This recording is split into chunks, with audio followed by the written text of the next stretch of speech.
இல்லை கோட் நாம் கூட வந்து முதல்ல அதை பிரேக் பண்ணியிருந்தோம். ஃபர்ஸ்ட் ஹாஃப் வரைக்கும் முடிச்சு போஸ்ட் ப்ரொடக்ஷன் முடிச்சு விஜய்க்கு போட்டு காமிச்சோன்னே பயங்கர மகிழ்ச்சி ஆகிட்டுக்குது. ஒரு வெங்கட் பிரபுலாம் தட்டி கொடுத்து ரொம்ப சூப்பராக இருக்குது அப்படின்லாம் சொல்லியிருக்காரு.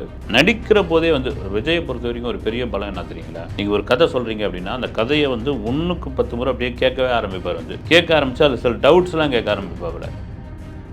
எனக்கு லியோவுக்கு வந்து எப்படி வந்து ஒரு பெரிய ஐப் கொடுத்தாங்க வந்து லியோன்னு இந்த படத்துக்கு அடக்கி வாசிங்கன்னு சொன்னதே விஜய் தான். இப்போ வேட்டையின் பார்த்தீங்கன்னா இந்த கங்குவா கூட 10ஆம் தேதி வரா மாதிரி இருந்தது. அதுக்கு ஞானவேல் ராஜாவே ஒரு பேட்டி கொடுத்துருந்தாரு. ரஜினி கூடலாம் நாங்கள் மோத முடியுங்களான்னு. என்ன வேணாலும் நடக்கும். என்ன வேணாலும் நடக்குன்னா ஜெயிலர் 2க்கு இதுவாகிட்டாரு. மாரி செல்வராஜை கூப்பிட்டு மீட் பண்ணி பேசியிருக்காரு. ஃபோட்டோ வேறு இப்போ வந்துருந்துச்சு. என்னையா இப்படியே இப்போ இருக்கிற அந்த யங்ஸ்டர்ஸுக்கெல்லாம் தயவு செய்து நான் பேரையே ஏற்கனவே நிறைய முறை சொல்லிட்டேன். வந்து இவங்கெல்லாம் தயவு செய்து ரஜினி ஒரு ரோல் மாடலாக பார்த்துங்கப்பா அப்படின்றாங்க. ஒரு படம் ஓடினவுடனே இந்த காலர் அப்படி தூக்கி விட்டுக்கிறீங்க, கோடிகளில் சம்பளத்தை வந்து எழுதி காமிச்சிக்கிறீங்க, பேப்பரில் காமிக்கிறீங்க. சார் வணக்கம் சார். வணக்கம் கிஷோர், எப்படி இருக்கீங்க? நல்லா இருக்கேன். தளபதி விஜய் அவங்களுடைய அந்த கோட் திரைப்படத்திலிருந்து என்னடா அப்டேட்டே வரமாட்டுது, ஏன்னா அவருடைய நண்பர் அஜித் அவங்க படத்துலேருந்து இப்போ ரெகுலராக அப்டேட் வந்துகிட்டே இருக்குது. அப்டேட் ரெகுலராக கொடுக்குற விஜய் அவங்க படத்துலேருந்து அப்டேட்டே வரதில்லை அப்படின்னு ஃபேன்ஸ் எல்லாருமே வந்து ஒரு சங்கடமான ஒரு நிலையில் தான் இருக்காங்க. என்னதான் ஒரு அரசியல் நோக்கி அடுத்தது போயிட்டு இருக்கும்போது தமிழக வெற்றி கழகம் சார்பாக வந்துட்டு இருக்குது. ஆனால் எங்கள் விஜய் அண்ணா ஆக்டர் ஹீரோ இருந்து வரமாட்டுது அப்படிங்கிற ஒரு டாக் போயிட்டு இருக்கு சார். கோட் என்ன நிலைமையில் இருக்குது சார்? இல்லை கோட் நாம் கூட வந்து முதல்ல அதை பிரேக் பண்ணியிருந்தோம். ஃபர்ஸ்ட் ஹாஃப் வரைக்கும் முடிச்சு போஸ்ட் ப்ரொடக்ஷன் முடிச்சு விஜய்க்கு போட்டு காமிச்சோன்னே பயங்கர மகிழ்ச்சி ஆகிட்டுக்குது. ஒரு வெங்கட் பிரபுலாம் தட்டி கொடுத்து ரொம்ப சூப்பராக இருக்குது அப்படின்லாம் சொல்லியிருக்காரு. மேபி அப்படி சொல்கிறவர் கிடையாது. வந்து ஏதாவது கரெக்ஷன் இருந்தால் கரெக்ஷன் சொல்லக்கூடியவர்.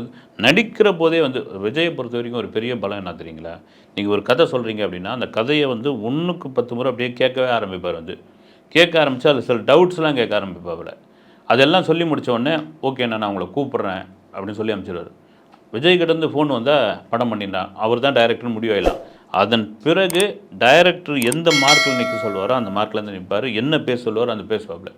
ஒரு கட்டத்துக்கு அப்புறம் நடிகர்களுக்கு தெரியும் வந்து இது வந்து ஒர்க் அவுட் ஆகாது, இந்த படம் தப்பாக போகுது, நீங்கள் அதில் கண்டுபிடிச்சிடலாம். ஒரு பாதி படம் முக்கால்வாசி படத்தில் அப்போ பார்த்தீங்கன்னா பெரும்பான்மையான நடிகர்கள் வந்து அதை என்ன பண்ணுவாங்க, வந்து கதையை மாற்றுங்க, சீனை மாற்றுங்க அப்படின்ற மாதிரி டார்ச்சர் கொடுப்பாங்க. ஒரு மாதிரி இன்வால்மெண்ட் காட்ட மாட்டாங்க. இதில் விஜயை பொறுத்த வரைக்கும் என்னென்னா இந்த நிறைய ரீடேக் போகிற மாதிரியான ஒரு இதெல்லாம் அந்த நேரத்தில் நீங்கள் அதுக்கு சில உதாரணம் சொல்லலாம். அந்த இயக்குனர்கள்லாம் நம்ம நண்பர்கள் தான். இப்போ உதாரணத்துக்கு அவருக்கு வந்து இந்த படம் சரியாக வரலன்னு முடிவு பண்ணிட்டாருன்னு வச்சுங்க சார், ஒரு 1 மோர் போகலான்னா இல்லை ஓகே பரவாயில்லைங்க அப்படின்ட்டு முடிச்சு வரோம். அவர் அதை தான் இப்போ டேரக்டர் புரிஞ்சுக்கணும். அந்த இன்ட்ரெஸ்ட் குறைஞ்சிருச்சு அப்படின்னு. ஆனால் இங்கே பார்த்தீங்கன்னா கோட் மேலே ஒருத்தர் ஃபர்ஸ்ட் ஹாஃபை பார்த்துட்டு அந்தளவுக்கு பாராட்டியிருக்காருன்னா அது பொய் பாராட்டாக இருக்காது. ஏன்னா ரொம்ப முக்கியமான ஒரு படம். நீங்கள் சொல்கிற மாதிரி லியோவுக்கு வந்து ஒரு எதிர்மறையான விமர்சனங்கள்லாம் இருந்ததுனால இந்த படம் எனக்கு லியோவுக்கு வந்து எப்படி வந்து ஒரு பெரிய ஐப் கொடுத்தாங்க. வந்து லியோன்னு இந்த படத்துக்கு அடக்கி வாசிங்கன்னு சொன்னதே விஜய் தான் சார். அதனால தான் வந்து இந்த ப்ரொடக்ஷன் சார்பாகவும் சரி, ஏஜெஸ்லேருந்தும் சரி, வெங்கட் பிரபு ஆகட்டும், யாருக்கிட்ட இருந்துமே வந்து விஜய் ஒரு படம் அப்படின்னா ஒரு மிகப்பெரிய ஒரு எதிர்பார்ப்பும் அப்பப்போ எப்படா அப்டேட் வரும்னு நல்லா வெயிட் பண்ணிட்டு இருப்பாங்க. ஆனால் ரொம்ப சைலண்டாகவே வச்சிருக்க காரணம் இதுதானா சார்? இதுதான் உண்மையாக. இப்போ அவங்க நினச்சது இப்போ ஃபஸ்ட்டு சிங்கிள் வந்து செகண்ட் சிங்கிள் சாங்ஸ் வந்தது. இது விஜய்க்கான பாட்டு மாதிரியே இல்லைப்பா, ஒரு குத்து ஒரு மாசு இப்படி இல்லையன்னு அது அவங்களுக்கும் புரிஞ்சுருக்கேன் இல்லைங்களா.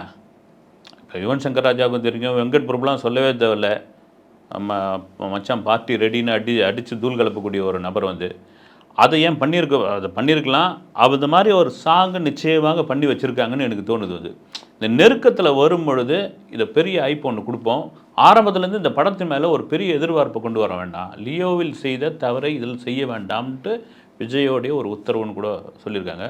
நீங்கள் சொல்கிற மாதிரி ரொம்ப காலம் இல்லை, செப்டம்பர் 5 இதன் பிறகும் வந்து அப்டேட் விடாமல் இருந்தால் ரைடாக. போஸ்ட் ப்ரொடக்ஷன் ஒரு பக்கம் நடந்துக்கிட்டு இருக்குது அந்த படத்துக்கு. அந்த போஸ்ட் ப்ரொடக்ஷன் கூட ரொம்ப டிலே ஆகும் போல இருக்குது அப்படின்ற மாதிரியான ஒரு விஷயங்கள்லாம் பேச ஆரம்பித்தாங்க. அது காரணம் என்னென்னா செப்டம்பர் 5 அப்படின் பொழுது நீங்கள் எஃப்எம்எஸ் வெளிநாட்டில் படத்தை ரிலீஸ் பண்ணும்பொழுது 20 நாளைக்கு முன்னாடி நீங்கள் சென்சார் சர்டிஃபிகேட் கொடுக்கணும், அங்கே வாங்கி கொடுக்கணும். அப்போ குயிக்காக படத்தை முடித்து சென்சாருக்கு காட்டி அந்த சென்சார் சர்டிஃபிகேட் அங்கே போனால் தான் இதுவாங்க. அந்த சென்சார் சர்டிஃபிகேட் இப்போ ஏன் ரொம்ப இதுவாகிடுச்சுன்னா, நீங்கள் சமீப காலமாக சில படங்கள்லாம் விஜய் படமே பீஸ்ட்லாம் பார்த்தீங்கன்னா கோயத்தெல்லாம் தடை பண்ணாங்க. வந்து இஸ்லாமியர்களை வந்து தீவிரவாதிகளாக காட்டுறாங்க அப்படின்ட்டு. யூரோப்லேயும் அந்த விஷயம் இருக்குது. வந்து அதில் சென்சாரில் எதெல்லாம் கட் பண்ணியிருக்காங்கன்னு ஒரு லிஸ்ட்டு கொடுப்பாங்க, எந்தெந்த காட்சியெலாம் மியூட் பண்ணியிருக்காங்க, எந்தெந்த வசனங்கள்லாம் அதுன்னு. ஓகே இந்த படத்தை நம்ம வந்து ஒன்றும் பண்ணலாம், ரிலீஸ் பண்ணிடலாம் அப்படின்னு முன்கூட்டியே அவங்க அந்த சென்சார் சர்டிஃபிகேட் வந்துடுச்சுன்னா ரிலீஸ்க்கான அந்த தேட்டரை வந்து பிரித்து போட்டுருவாங்க. இப்போ அதுக்கு தான் பரபரப்பாக அந்த டீம் வேலை பார்த்துக்கிட்டு இருக்கு. செப்டம்பர் 5 100க்கு 110% கோட் வந்துடும்.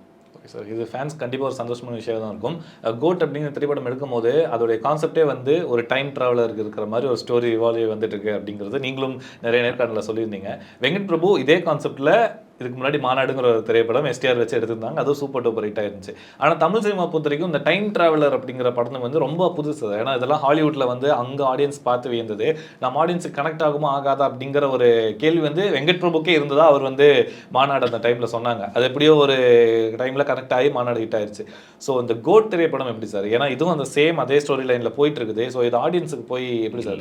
ஆடியன்ஸ் வந்து யார் இன்றைக்கி வந்து நீங்கள் வந்து ஆடியன்ஸ்லாம் வந்து இன்றைக்கி 30 வயசுக்கு கீழே இருக்கவங்க தான் ஆடியன்ஸ். அதுவும் 20 வயசுக்கு கீழே இருக்கவங்க தான் பெரும் ஆடியன்ஸு. அவங்க தேட்டருக்கு வந்தால் தான் அந்த படம் இட்டு. அவர்கள் எல்லாரும் வந்து உலக படத்தை வந்து ரொம்ப ஈஸியாக பார்த்துட்டாங்க. உலக படம் இன்றைக்கி உள்ளங்கையில் வந்துருச்சு. வந்து நீங்கள் ஒரு சின்ன ஷார்ட் அப்படி ஒரு படத்தில் காமிச்சிங்கன்னா இது வந்து ஒரு ஸ்வீடன் படத்துலேருந்து எடுத்து அடிச்சிட்டாங்க நான் சொல்கிற அளவுக்கு இருக்காங்க. அந்த அளவுக்கு வந்து சினிமா வந்து ரொம்ப அப்படி சுருங்கி வந்துருச்சு. அவங்க எல்லா படத்தையும் பார்க்க ஆரம்பிச்சிட்டாங்க. இப்போ டைம் ட்ராவலர்லாம் நீங்கள் சொல்கிற மாதிரி அது ஒரு காலகட்டங்களில் அது ஒரு குழப்பமான கதை, இதெல்லாம் புரியாதுன்ற மாதிரியான ஒரு விஷயம் இருந்தது. இன்றைக்கி அது ரொம்ப இதுவாகிப்போச்சு, ரொம்ப சர்வசாதாரணமாகிடுச்சு. அதே போல் ஒரு கதையை நீங்கள் நேர்த்தியாக ரொம்ப தெளிவாக நம்பகத்தன்மையோட எமோஷ்னலோட நீங்கள் சொல்ல ஆரம்பிச்சிங்கன்னு சொன்னீங்கன்னு வச்சுங்க, அந்த படம் இட்டுங்க. ரொம்ப நம்பகத்தன்மை ரொம்ப ரொம்ப முக்கியமான ஒரு விஷயம். மாநாடு இட்டுக்கு காரணம் வந்து சின்ன சின்ன டீட்டெயிலிங்லாம் பண்ணியிருப்பாப்புல. வந்து எனக்கு ரொம்ப பிடிச்சது ஒன்று என்னென்னா, இந்த டைம் ட்ராவலோட முக்கியமான ஒரு விஷயம் வந்து அந்த கால மாற்றம் தானே உங்களுக்கு. அப்போ என்ன ஆகிடும், ஒரு ஃப்ளைட்டில் சிம்பு வந்துக்கிட்டு இருப்பார். சிம்பு வந்துக்கிட்டு இருக்கிற நேரத்தில் வந்து உஜ்ஜயினி அப்படின்ற ஒரு இடத்த, இந்தியாவில் இருக்கிற ஒரு இடத்த கடக்கும் பொழுது அவருக்கு அந்த டைம் ட்ராவலர் மாறும். ஏன்னா உஜ்ஜயினி எதுனா அதுதான் வந்து அந்த இரவு பகல் அல்லது வந்து பகல் நேரத்தோடைய ஏதோ பிரிக்குது பாருங்கள். காலபைரவருக்கான கோயில் அங்கே தான் இருக்குது. வேர்ல்டுலே 2 இடம் தான் அந்த நேர்கோட்டில் வந்து சூரியன் விழற இடம். ஒன்று உஜ்ஜயினி, இன்னொன்று வந்து எத்தோப்பியாவில் இருக்கிற ஒரு நகரம். 2 இடம் தான் வந்து. இதெல்லாம் வந்து இந்த டீட்டெயில் தான் ஒரு படத்துக்கு ஒரு பெரிய பலம். அது ஒரு சீன் வந்து கடந்து போகிற ஒரு சீனாக இருந்தாலும் அது அந்த காட்சி வந்து அந்த படங்களுக்கு பெரிய பலம். அப்படி கோட்லாம் பார்த்தீங்கன்னா பார்த்து பண்ணியிருக்காப்புல. நமக்கு கிடைச்சது ரொம்ப பார்த்து பண்ணியிருக்காங்க. இது என்னென்னா பெரிய கொண்டாட்டமாக ரிலீஸுக்கு முன்னாடி ரொம்ப பெரிய ஹைப்லாம் கொண்டு வந்துடாதீங்க. படம் பார்க்கட்டும், அதுக்கப்புறம் வந்து தெறிக்க விடுவாங்க. ஒரு சம்பவம் பண்ணிடலாம் அப்படின்னு அதுக்காக அப்டேட் விடாமல் இருக்க மாட்டாங்க. ரொம்ப நெருக்கத்தில் வந்த பிறகு, ஏன்னா ட்ரெய்லர்லாம் எல்லா படத்துக்கும் பார்த்தீங்கன்னா ஒரு ட்ரெய்லர் விடுறது அந்த ரிலீஸுக்கு ஒரு 10 நாளைக்கு இல்லை ஒரு வாரத்துக்கு முன்னாடி தான் ட்ரெய்லர் விடுவாங்க.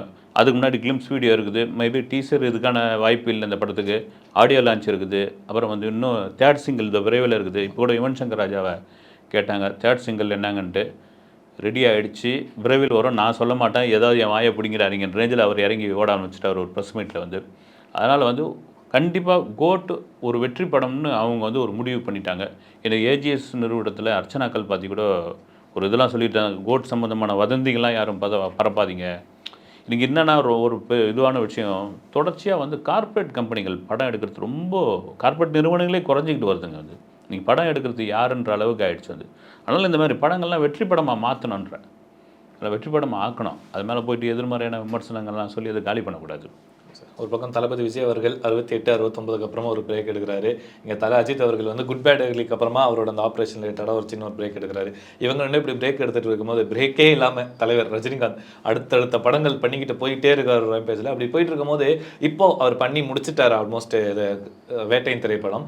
அந்த திரைப்படத்தோட ரிலீஸுக்கு ஒரு சிக்கல் அப்படின்னு ஒரு நியூஸ் வந்திருக்கு சார். அதுக்கு பின்னாடி ஏன்னா லைக்கா நிறுவனத்துக்கு நமக்கே தெரியும் ஏகப்பட்ட விஷயங்கள் விடாமுயற்சி டைம்லேருந்து வந்துட்டு இருந்துச்சு. பத்தாவதுக்கு அவங்க லாஸ்ட்டு அவங்க ப்ரொடக்ஷனில் வந்த நிறையா படங்கள் எதுவுமே ஒரு கலவையான விமர்சனங்கள் அப்படி தான் போயிருக்கு. பெரிய ஒரு லாப நோக்கம் கொண்டு வரல, லால் சலாம் ஆகட்டும் சந்திரமுகிட்டு ஆகட்டும் அப்படிங்கிறது. ஸோ இந்த ரீசன்னால தான் வேட்டையனுக்கு இந்த மாதிரி ஒரு ரிலீஸ்க்கு வந்து ஒரு பெரிய ப்ராப்ளமாக வந்திருக்கு. அது வந்து இப்போ இந்த கங்குவா கூட ரிலீஸ் ஆகாது அப்படிங்கிற ஒரு செய்தி வந்திருக்கே சார். இல்லை அது வந்து ரிலீஸுக்கு வந்து என்னென்னா படம் இப்போ வந்து டப்பிங் போயிட்டுருக்கு, போஸ்ட் ப்ரொடக்ஷன் முடிச்சாச்சு. வேட்டைன்னு ஒரு முக்கியமான படம், லைக்காவுக்கு ரொம்ப முக்கியமான படம் உண்மையிலேயே. ஏன்னா இந்தியன் டூ மீது கலவையான விமர்சனங்கள் இருந்தாலும் அவங்க தரப்பில் வந்து எங்களுக்கு பெரிய நஷ்டம்லாம் ஒன்றும் கிடையாதுங்கன்ட்டு அவங்க சொல்லியிருக்காங்க. ப்ரொடக்ஷன் நிறுவனம் அப்படி தான் சொல்லுவாங்க. நமக்கும் பார்த்திங்கன்னா எனக்கும் வந்து படம் அந்த அளவுக்குலாம் மோசமாலாம் இல்லை, அதை விட்டுருவோம். இப்போ வேட்டையின் பார்த்திங்கன்னா இந்த கங்குவா கூட 10ஆம் தேதி வரா மாதிரி இருந்தது. அதுக்கு ஞானவேல் ராஜாவே ஒரு பேட்டி கொடுத்துருந்தாரு, ரஜினி கூடலாம் நாங்கள் மோத முடியுங்களான்னு. என்ன வேணாலும் நடக்கும், வந்து என்ன வேணாலும் நடக்குன்னா நீங்கள் எதிர்பாராமல் ரஜினி படத்தெல்லாம் வந்து இது வந்து ஓடாதுன்னு கணிக்கும் பொழுது அது சூப்பர் டூப்பர் ஹிட் ஆகிடும். ஏறக்குறைய தெரிஞ்சே போய் கணத்தில் குதிக்கிற கதையாகிடும். அப்படி அவர் வராமல் இருந்தால் நாங்கள் பேக் வாங்கிக்கிறோம் அப்படின்னு. அப்போ என்ன ஆகிடுது, அவங்க பேசி முடிச்சு தான் இவ்வளோ தைரியமாக வந்து கங்கோவுக்கு வந்து ஒரு டேட் ஃபிக்ஸ் பண்ணியிருக்காங்க. அப்போ அக்டோபர் 10 கிடையாது. நீங்கள் அப்படியே தீபாவளிக்கு அக்டோபர் 30ன்னு வரும்போது ஆல்ரெடி அமரன் ஃபிக்ஸ் பண்ணியாச்சு. ஏறக்குறைய சிவகார்த்திகேயன் வந்து தன்னுடைய மானசீக குருவாக, இன்றைக்கி கோடி பேர் வந்து ரஜினியை மானசீக குருவாக நினச்சிட்டு இருக்காங்க, ரசிகர்களாக இருந்திருக்காங்க. நான் திரைக்கு வந்ததே பார்த்திங்கன்னா ரஜினியோட மிமிக்ரி, ரஜினியோட படங்கள், ரஜினியோடைய மாசை பார்த்து தான் நான் வந்தேன். அவரை பின்பற்றி தான் நான் வந்து இன்றைக்கி நான் வந்து படங்கள் பண்ணிக்கிட்டு இருக்கேன்னு சொல்கிறவர். அங்கே ஒரு டேட்டை ஃபிக்ஸ் பண்ணிட்டாங்க, ரஜினியோடைய நண்பர் கமலஹாசனுடைய தயாரிப்பு அப்படின் பொழுது இந்த விஷயம் ரஜினிக்கோ அல்லது பட நிறுவனத்துக்கோ கேட்காம அவங்க ஃபிக்ஸ் பண்ண மாட்டாங்க. ரெண்டாவது பார்த்திங்கன்னா ஒரே சமயத்தில் 2 படம் வருது அப்படின்னா தீபாவளிக்கு போட்டியாக வருதுன்னா இந்த ஸ்க்ரீன்ஸ் பஞ்சாயத்து வரும் 1500 ஸ்க்ரீன். ரெண்டாவது பார்த்திங்கன்னா இந்த படம் வேட்டையனே பார்த்திங்கன்னா ஒரு சூப்பர் டூப்பர் ஹிட் ஆகிடுச்சு, அமரனுக்கு ஒரு பின்னடைவாக ஆகிடுச்சுன்னா அதை ரஜினி விரும்பக்கூடியவர் கிடையாது. ரஜினியை பொறுத்த வரைக்கும் எப்படின்னா வளரும் அந்த கலைஞர்கள் இருக்காங்க இல்லைங்களா, அவங்கள வந்து எந்த விதத்துலையும் இதுவே பண்ண மாட்டாங்க. அவர் வந்து போட்டியாளராகவே நினைக்கவே மாட்டார். அது ஒரு பெரிய விஷயம் வந்து அவங்களுக்காக வளர இதுவான பசங்க யங்ஸ்டர்ஸு ரைட் ஓகே அவங்களுக்கு வழி விடுங்க, அவங்கள இது பண்ணுங்க அப்படின்ற ஒரு குணம் உண்டு. அந்த டேட்டு தான் இப்போ பெரிய பிரச்சனையாக இருக்குது. அது வந்து லைக்காகவே அறிவிச்சா தான் உண்டு. இன்னொரு பக்கம் பார்த்திங்கன்னா ஞானவேல் என்ன மாதிரியான ஒரு கதை பண்ணியிருக்க போகிறாரு. ஜெய் பீம்லாம் பார்த்திங்கன்னா ஒரு சமூக அரசியல் பேசுது. பட் ரஜினி இது ஒத்துப்பாரா சமூக அரசியலுக்கு? அமிதாப் உள்ள இருக்கார், அத்தனை பேரும் அதில் இருக்காங்க, எதிர்பார்ப்பு அதிகமாக இருக்குது. ரைட் இந்த படம் அந்த ரிலீஸ் டேட்டு தான், அந்த டேட்டை லைக்காகவே அறிவிச்சா தான் உண்டு. ஏன்னா அதுக்குள்ளே அவர் கூலி படத்துக்குள்ளே போயிட்டார். இன்னொரு விஷயம் தெரியுங்களா, கூலி படத்துக்குள்ளே போயிட்டார், ஜெயிலர் 2க்கு வந்து ரெடி ஆகிட்டாருங்க. என்ன சார், அதாவது ஒரு நான் ஸ்டாப்பாக போயிட்டே இருக்காரு. ஆமாம், ஜெயிலர் 2க்கு இதுவாகிட்டார். மாரி செல்வராஜை கூப்பிட்டு மீட் பண்ணி பேசியிருக்காரு. ஃபோட்டோ வேறு இப்போ வந்துருந்துச்சு, ஃபோட்டோ வேறு வந்துருக்கு. என்னையா இப்படியே இப்போ இருக்கிற அந்த யங்ஸ்டர்ஸுக்கெலாம் தயவு செய்து, நான் பேரையே ஏற்கனவே நிறைய முறை சொல்லிட்டேன் வந்து, இவங்கெல்லாம் தயவு செய்து ரஜினியை ஒரு ரோல் மாடலாக பார்த்துங்கப்பா அப்படின்றாங்க. ஒரு படம் ஓடினவுடனே இந்த காலர் அப்படி தூக்கி விட்டுக்கிறீங்க, கோடிகளில் சம்பளத்தை வந்து எழுதி காமிச்சிக்கிறீங்க, பேப்பரில் காமிக்கிறீங்க. பூரா அந்த ஒரு படம் ஓடுச்சுன்ற ஒரு டாக் இருக்குது, அது என்ன வியாபாரம் பண்ணிச்சு, அது டேபிள் ப்ராஃபிட்டுன்னா இதெல்லாம் உங்களுக்கு தெரியுமா? இன்றைக்கி ரஜினின்னு ஒருத்தர் வந்து நின்னாலே போதும், அந்த ஓடிடி சேட்டலைட்டு இந்த மாதிரியான விஷயங்கள் பேசப்படுது. இப்போ கூட அது தொய்வாக இருக்கலாம். முன்னே எனக்கு ஜெயிலர்லாம் வந்து அட்ர ஃப்ளாப்புன்னு சொன்னாங்க. வந்து ஜெயிலர்லாம் தாங்கவே தாங்காதுன்னாங்க. வந்து இன்றைக்கி பார்த்தீங்கன்னா 600 கோடி மேலே கலெக்ட் பண்ணியிருக்குது. ஆனால் வேட்டையனுக்கு அப்புறம் கூலி, அப்புறம் ஜெயிலர் 2, மாரி செல்வராஜ் படம், எட்ரா வண்டியை போத்திரம் ஒரு கை அப்படின்ட்டு அந்த வேகம் இன்றைய தலைமுறைக்கு மிகப்பெரிய எடுத்துக்காட்டு ரஜினிகாந்த் தான் சார். சூப்பர் ஸ்டார் அப்படிங்கிறது வந்து வெறும் பட்டத்து மூலமாக மட்டும் இல்லாமல் செயலாகவும் தொடர்ந்து ப்ரூவ் பண்ணிட்டு இருக்காரு. நீங்கள் சொன்ன மாதிரி யங்ஸ்டர்ஸுக்கு ஒரு மிகப்பெரிய இன்ஸ்பிரேஷனாக இருக்காரு. பார்ப்போம் சார், வேட்டையின் திரைப்படத்தோட ரிலீஸ் டேட் ஆகட்டும், அடுத்த கூலியோட அப்டேட் வரக்கூடிய நாட்களில் வந்து இன்னொரு நேர்காணல் அதை பற்றி பேசலாம். பல விஷயங்கள் பகிர்ந்ததுக்கும் நேரம் கொடுத்ததுக்கும் ரொம்ப நன்றி சார். வணக்கம்.